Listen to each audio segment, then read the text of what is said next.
शिक्षकों के लिए ऑटिज्म से जुड़ी जरूरी बातें। प्लूटो के साथ एक यात्रा लिए प्लूटो से। वह बुद्धिमान है, जिज्ञासु है और डायनासोर के प्रति बेहद जुनूनी है। वह ऑटिस्टिक भी है। शिक्षक होने के नाते ऐसे छात्रों के प्रति हमारा व्यवहार सिर्फ उनकी पढ़ाई ही नहीं, बल्कि उनका आत्मविश्वास और स्कूल आने की खुशी भी तय करता है। हर बच्चा अलग होता है। देखिए कैसे शिक्षक ये समझने के लिए समय लगाते हैं कि प्लूटो को सीखने में क्या मदद करती है। हर ऑटिस्टिक छात्र अलग होता है।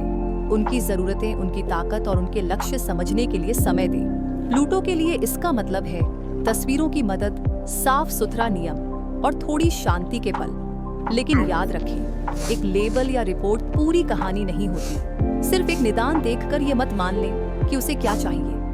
कोई भी लेबल किसी बच्चे को पूरा परिभाषित नहीं करता। अनुमान न लगाएं। पहले समझें कि ये बच्चा है कौन। प्लूटो बोलने के लिए कार्ड का इस्तेमाल करता है, चाहे शब्द हो या चित्र। बात करने का हर तरीका कीमती है। कुछ बच्चे बोलकर बात करते हैं, कुछ हाथ के इशारों, चित्रों या उपकरणों से। हर तरीका सही है। बातचीत का मतलब जुड़ना है, एक जैसा होना नहीं।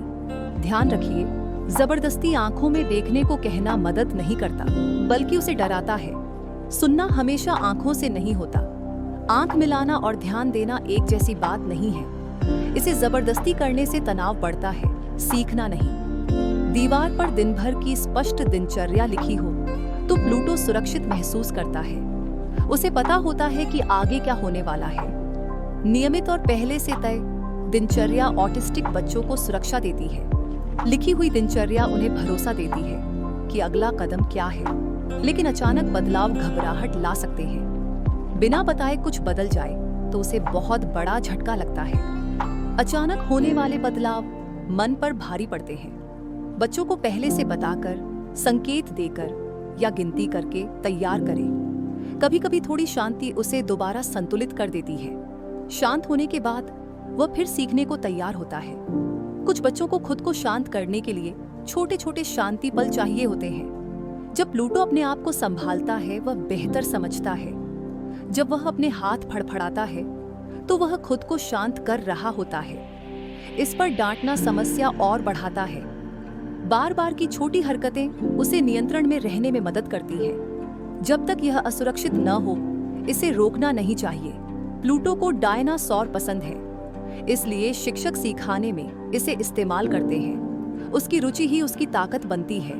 उसकी पसंद को रोका नहीं जाता, बल्कि भाषा, गणित और विज्ञान में शामिल किया जाता है। रुचि एक मजबूत प्रेरणा होती है।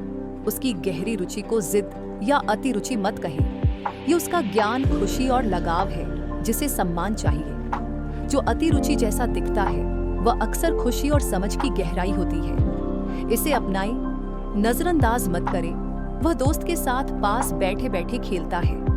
ये सादा रिश्ता उसे सुरक्षित और शामिल महसूस कराता है। दोस्ती का मतलब हमेशा शोर और बड़े खेल नहीं, पास पास खेलना और तय गतिविधियां भी जुड़ाव होती हैं। उसे जबरदस्ती शोर वाले खेल में डालना ठीक नहीं। मजबूर की गई मजा असल में डर बन जाता है। बच्चों को एक ढांचे में ढालने की कोशिश न करें। उन्हें अपनी गति और आराम से जुड़ने दें। उसे अलग साधन देना गलत नहीं। ये सुनिश्चित करना है कि सीख उसके लिए समझ में आए। न्याय का मतलब एक जैसा देना नहीं, सबके लिए आसान बनाना है। पाठ को उनकी क्षमता और जरूरत अनुसार ढालें। अतिरिक्त समय कोई एहसान नहीं, ये उसका हक है, ताकि उसे बराबरी का मौका मिले। सुविधाएं एहसान नहीं, अधिकार है। ये सबको आगे बढ़ने का रास्ता देती है। उसकी मुस्कुराहट देखें। जब शिक्षक उस पर भरोसा करते हैं तो प्लूटो सच में चमक उठता है। जब उसकी खासियतों को देखा जाता है, प्लूटो खिल उठता है। सही उम्मीद और समर्थन उसकी क्षमता को जगाती है। नकारात्मक शब्द बहुत गहरी चोट दे सकते हैं। ध्यान इस पर दें कि वह क्या कर सकता है, न कि क्या नहीं। शब्द मायने रखते हैं, कमी पर नहीं, काबिलियत पर भरोसा करें। वह कार्ड से बोलता है और स्कूल का शांत कोना उसकी सुकून की जगह है। उसे आज भी अपनी दिनचर्या की जरूरत है। उसे आज भी डायनासोर पसंद है और वही उसका असली रूप है। शिक्षक होने के नाते जब हम दबाने के बजाय सहारा देते हैं तो हम केवल पढ़ाते नहीं, हम सशक्त बनाते हैं। ऑटिस्टिक बच्चे टूटे हुए नहीं होते, वे अपनी अनोखी प्रतिभा में शानदार होते हैं। सही सहारा मिले तो हर बच्चा चमकता है।